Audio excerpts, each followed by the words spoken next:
Olá, está começando a Granja na TV. Eu sou Thaís Dávila e esta é a sua conexão diária com o agronegócio. Está marcada para amanhã, às 10 horas da manhã, uma audiência pública na Câmara dos Deputados. A iniciativa foi uma proposta do deputado Afonso Ram para discutir soluções sobre o endividamento dos produtores gaúchos. Lideranças do movimento SOS Agro já estão em Brasília, enquanto uma caravana de produtores de diversas regiões está a caminho de ônibus para a capital federal. Além da audiência pública, o grupo participou de reunião na Confederação da Agricultura e Pecuária do Brasil e com o presidente da Câmara, Arthur Lira, além de outros parlamentares. O SOS Agro pede a renegociação das dívidas e acesso a novas linhas de crédito, especialmente para os atingidos pelas enchentes.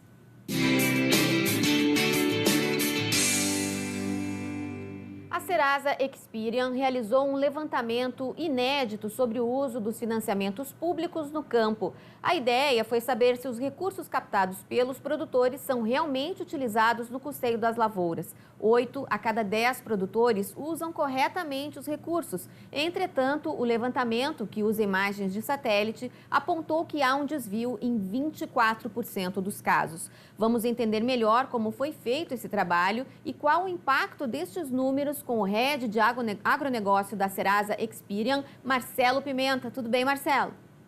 Tudo bem, Thaís. Obrigado pelo espaço.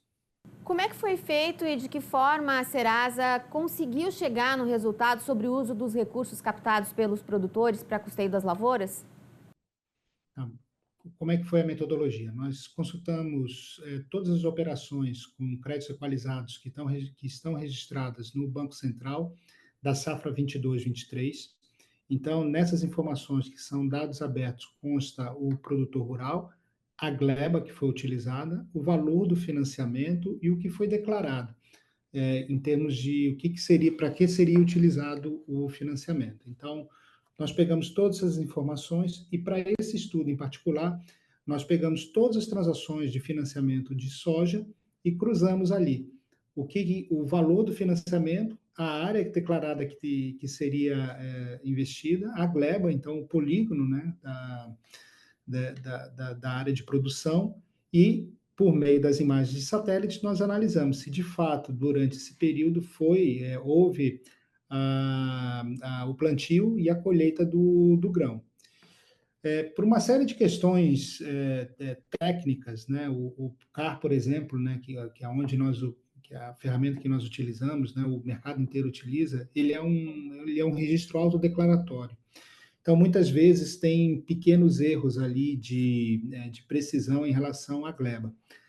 Então, a gente aceita até um percentual de 10% de erro, né, do que foi declarado, da geometria daquela gleba e do resultado apurado. E acima de 10% passa a ter um possível desvio de finalidade. Dentro desses 24%, você tem situações onde não houve nenhum plantio, e esse é o mais grave, né, o mais arriscado de todos. Você tem situação onde o grão declarado foi para um plantio de soja, e o que nós vemos é soja e milho, por exemplo, né, ou soja, mas numa área muito menor do que tinha sido declarado dentro do financiamento.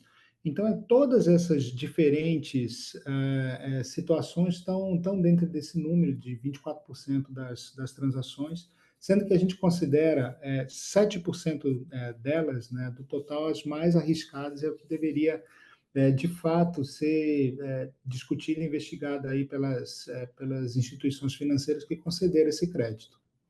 E de que forma esse levantamento pode contribuir para uma maior justiça, digamos, na distribuição desses recursos?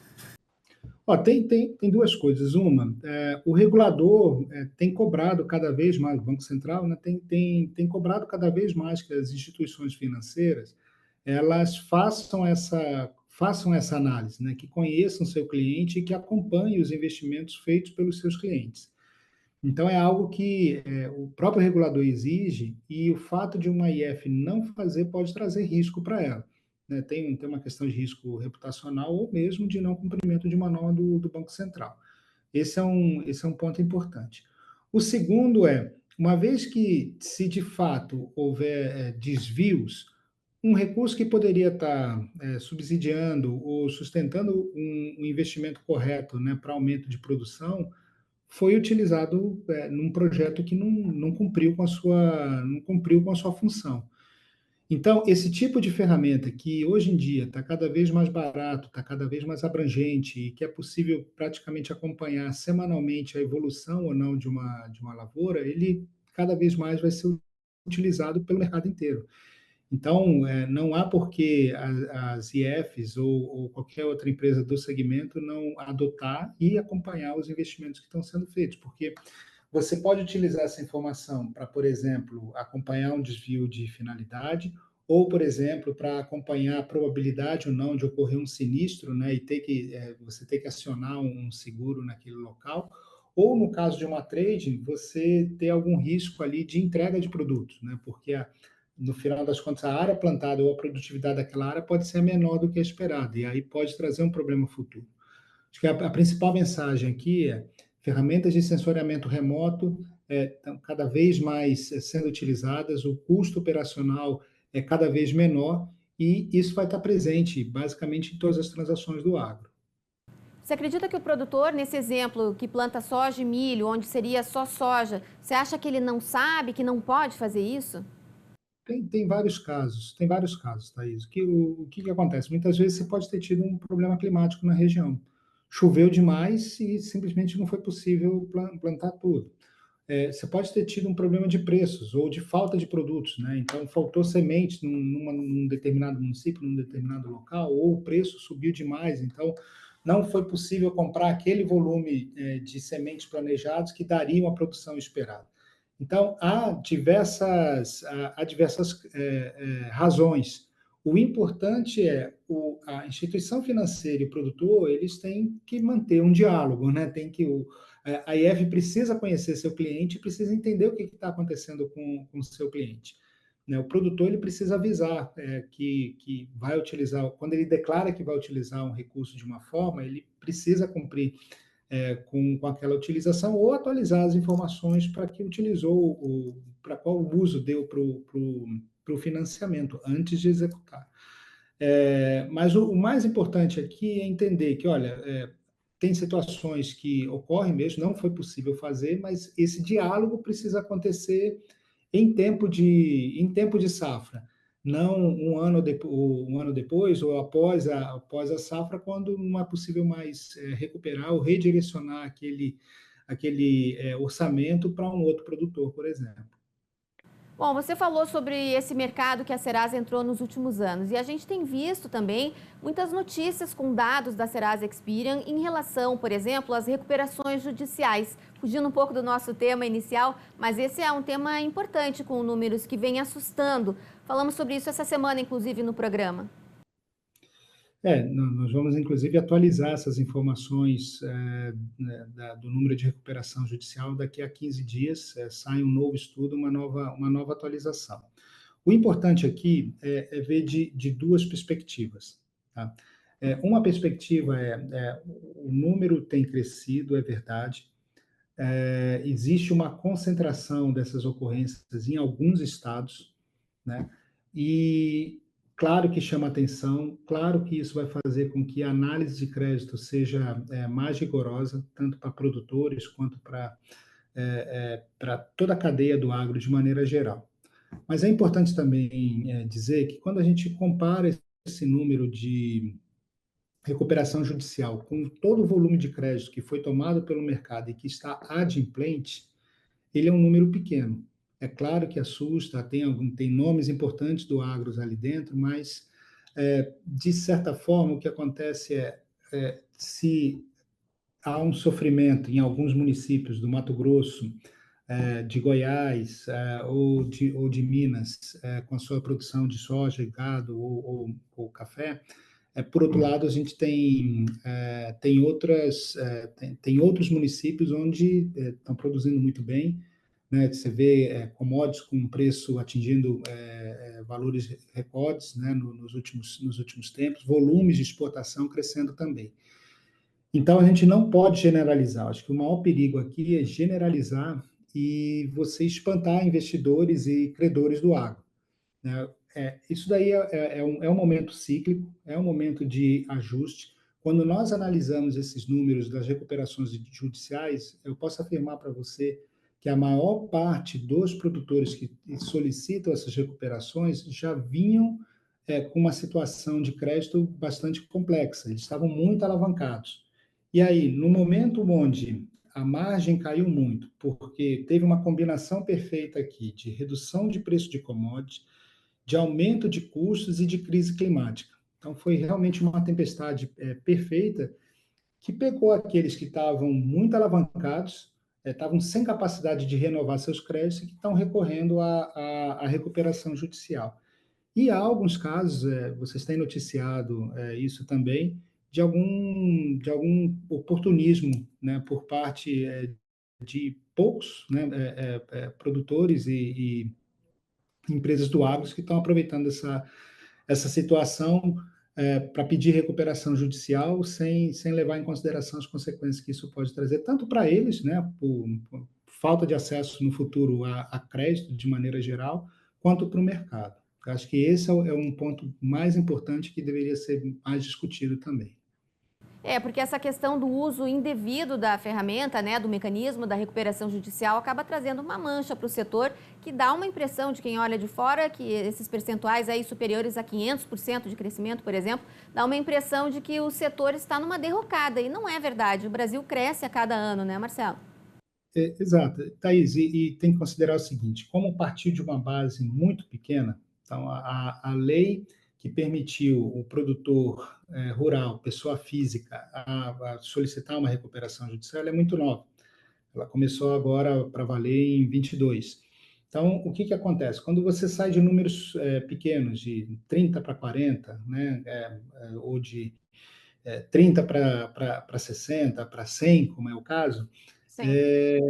assusta, e esses percentuais são altos. Por outro lado, você tem que pensar o seguinte, se você somar todas as recuperações judiciais que há no momento, a gente está falando de umas 200 transações nos últimos 2 anos, para 3 milhões de transações de crédito no mercado como um todo, no mercado agro como um todo. Então, numericamente, assim, é um percentual muito pequeno, muito pequeno. Claro que a gente não pode dizer que não está acontecendo nada, porque, sim, tem agentes importantes do agro sendo afetados por isso.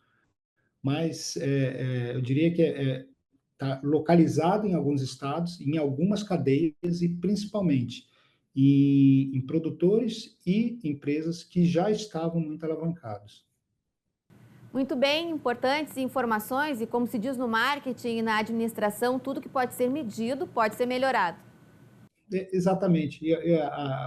Assim, ferramentas como a gente acabou de conversar aqui, na verdade, vão dar mais segurança para o mercado como um todo, porque a partir do momento que você tem boa parte da produção sendo monitorada, um problema futuro pode ser medido, pode ser entendido, e as medidas de mitigação podem ser tomadas também. Né? A partir do momento que você tem mais transparência, você pode privilegiar produtores que colocam corretamente ou fazem corretamente o uso do recurso empenhado.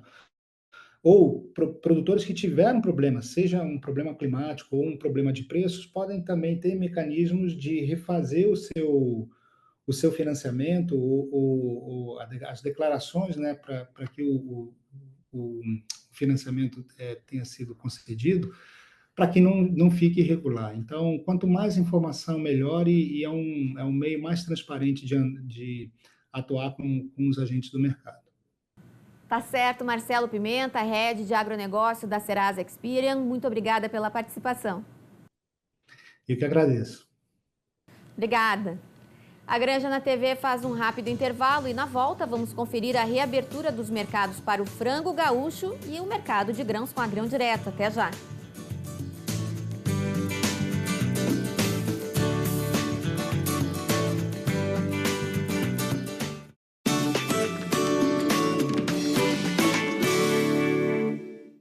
Estamos de volta com a Granja na TV. Uma pós-graduação pode ser o impulso que você precisa para a sua carreira. Já pensou então em fazer duas? Presta atenção no recado da Ubra.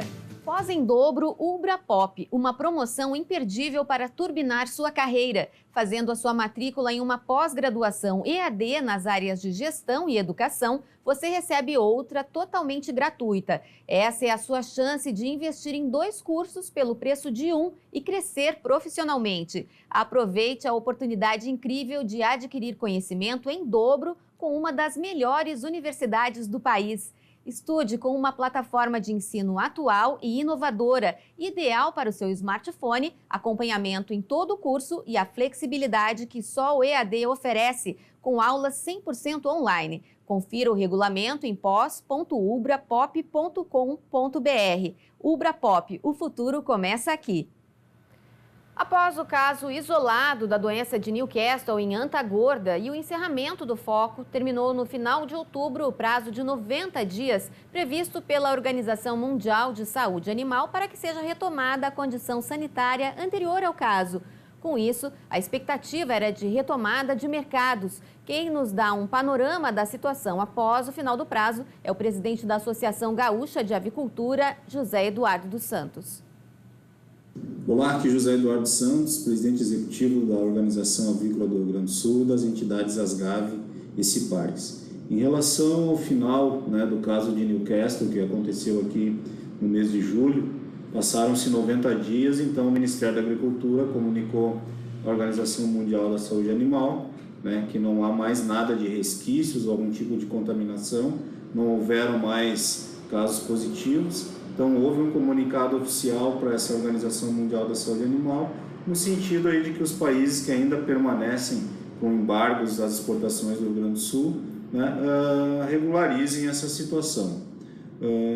Diante disso, nós já temos aí o aceno de Arábia Saudita, que deve normalizar as exportações do Rio Grande do Sul para aquele destino, e outros países aí que deverão anunciar aí de que forma vão retomar. O Chile, por exemplo, deverá vir fazer uma auditoria aqui no estado do Rio Grande do Sul, justamente para avaliar as ações que foram tomadas. Diante disso tudo, nós tiramos uma lição e ao mesmo tempo tivemos uma ação muito rápida no sentido de solução do caso, da gestão do caso, no sentido de buscar de forma rápida, célere, as ações necessárias, tanto o Serviço Oficial Federal e Estadual, quanto o próprio setor produtivo. Impacto, sim, nós somos o 3º maior exportador do Brasil. O Rio Grande do Sul exporta em média quase 750 mil toneladas ano, e com certeza nós tivemos impacto, sendo que no mês de agosto houve já uma queda no volume exportado de quase 28 mil toneladas, a menos do que exportado no mesmo período do ano passado, ocasionando aí um prejuízo aí quase na ordem de 50 milhões de dólares. Depois, no mês de setembro, o setor já conseguiu redirecionar para alguns países que restringiam as exportações para quem tivesse algum tipo de atividade no raio de 10 quilômetros. Então, no mês de setembro já houve uma reação de recuperação, então já houve um crescimento no mês de setembro de 12% nas exportações do estado, no mês de setembro de 2024 comparado com 2023, mas ainda temos aí uma queda no acumulado, acumulado de janeiro a setembro 514 mil toneladas contra 557 mil toneladas no mesmo período do ano passado, e assim então nós temos uma queda de 7%. A nossa expectativa, dado o histórico que o Rio Grande do Sul tem, de exportar para diversos mercados e tem a credibilidade, tanto que muitos importadores estavam pressionando o país, Brasil, e o próprio país da onde é o destino das exportações para que se retomasse o quanto antes as operações comerciais com o Rio Grande do Sul, porque a gente tem esse histórico de fornecimento de proteína animal, frango no caso, para atender esses mercados. Claro que tudo isso mudou a nossa expectativa para esse ano. Nós tínhamos uma expectativa de um crescimento na ordem aí de 2 a 3%, e agora estamos vendo como vai se comportar. Se tivermos aí um avanço rápido das retomadas, a gente pretende fechar o ano aí em equilíbrio, com o ano de 2023, ou podemos ter um pequeno recuo.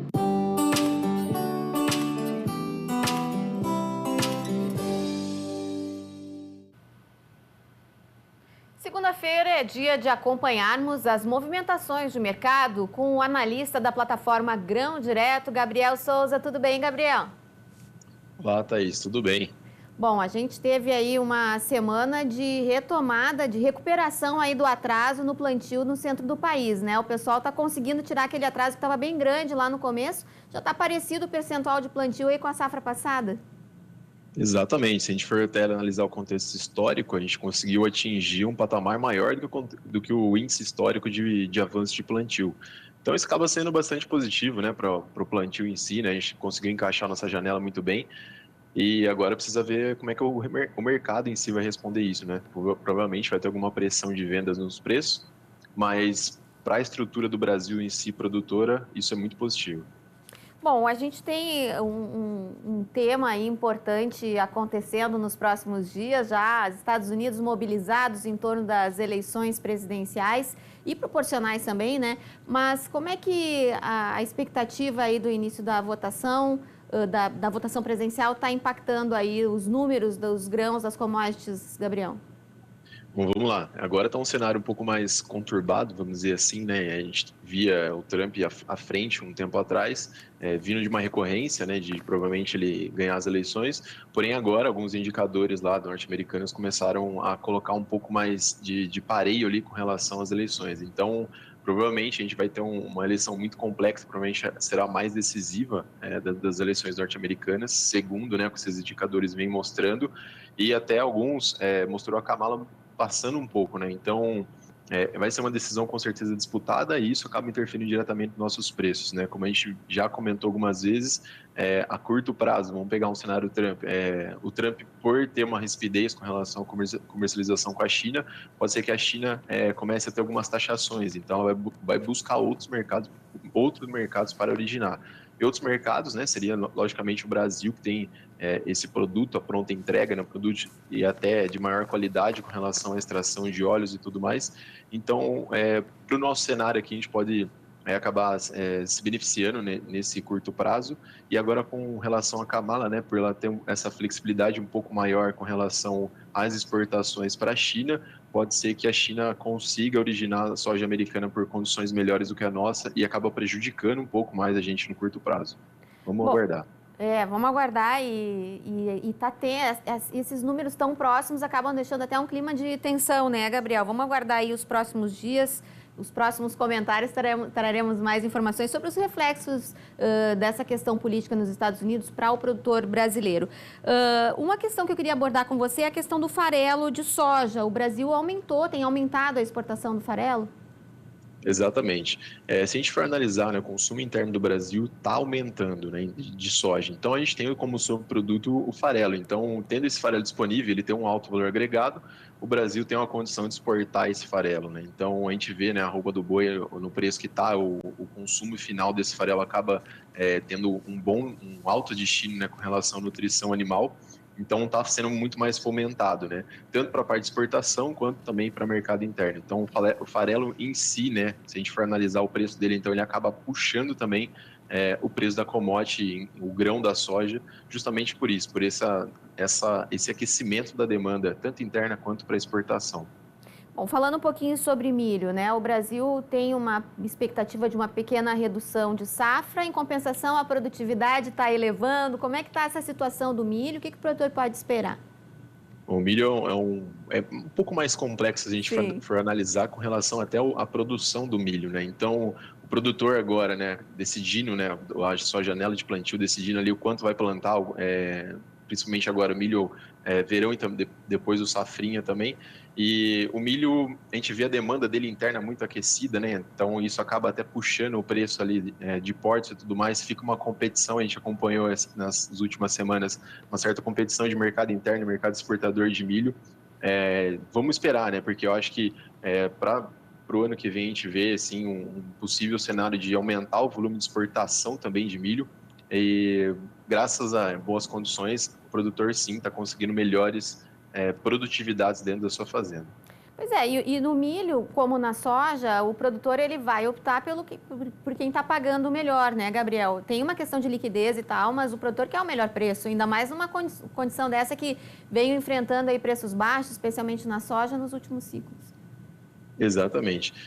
Até a gente vê, né, agora, por exemplo, a soja no patamar que ela está sendo elevado o patamar do consumo interno aqui, principalmente para o spot, e isso é basicamente oferta e demanda, né? Então, quem, né, conseguiu, né, guardar passar por todo esse período de movimentação de soja, toda essa loucura que aconteceu com Chicago, com dólar, com prêmio e tudo mais, está tendo melhores condições de preço. E se a gente for aplicar esse mesmo patamar, esse mesmo viés no milho, o milho é a mesma condição. Então, o produtor fica, vamos supor, com uma chavinha ali, né? Se ele vai aumentar a área de milho, se vai reduzir um pouco de soja, se ele vai focar realmente na soja por conta de custo de produção, por conta de a mão de obra em si, né, da soja é um pouco mais tranquila, vamos dizer assim, porque o milho tem uma condição diferente, tratativa ali na área do cultivo. Então, o produtor tem que ficar atento, né? Não só a questão de preço em si, mas também onde ele vai conseguir uma boa margem, onde ele vai conseguir operacionalizar melhor a commodity dele na sua propriedade. Bom, não queria encerrar a sua participação, Gabriel, sem falar sobre dois temas importantes para o produtor brasileiro. O dólar subindo, chegou aí na sexta-feira a 5,89, eu acho, né? Beirando 6 aí, e também a questão da taxa de juros no país, que deve ser definida essa semana.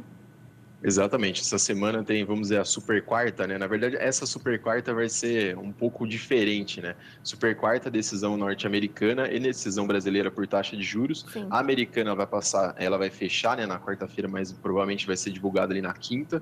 E a brasileira, que vai, né, voltar muito o nosso preço aqui para onde vamos, né, com relação ao dólar, vai ser divulgada na quarta-feira. O que isso vai impactar, né? O câmbio, a gente acompanhou a última semana aí, o câmbio acabou disparando, atingindo a segunda maior alta histórica, só perdendo lá para maio, né, do período de pandemia lá 2020, porque foi ao pico do dólar. Mas a gente estava num cenário diferente, né? Então lá a gente estava num cenário de pandemia e tudo mais. Hoje, trazendo para o Brasil hoje, o que está acontecendo é questão fiscal. Então, essa decisão de quarta-feira vai ser super importante para a gente definir um panorama de dólar, né, um panorama de câmbio, para ver para onde a gente pode ir realmente, porque o dólar está muito esticado, está num patamar bem elevado, isso não traz uma condição boa com relação ao que estão vendo no Brasil, né, porque o cenário fiscal nosso está muito complexo, e agora a gente tem que aguardar para definir qual vai ser o rumo, basicamente, dessa taxa de juros. Vamos aguardar e contamos com você aí para destrinchar esses dados e essas informações para o nosso telespectador. Obrigada por hoje, Gabriel. Obrigado, conte sempre com a gente. Até segunda-feira. Até. E a Granja na TV de hoje fica por aqui. A gente volta amanhã. Até lá.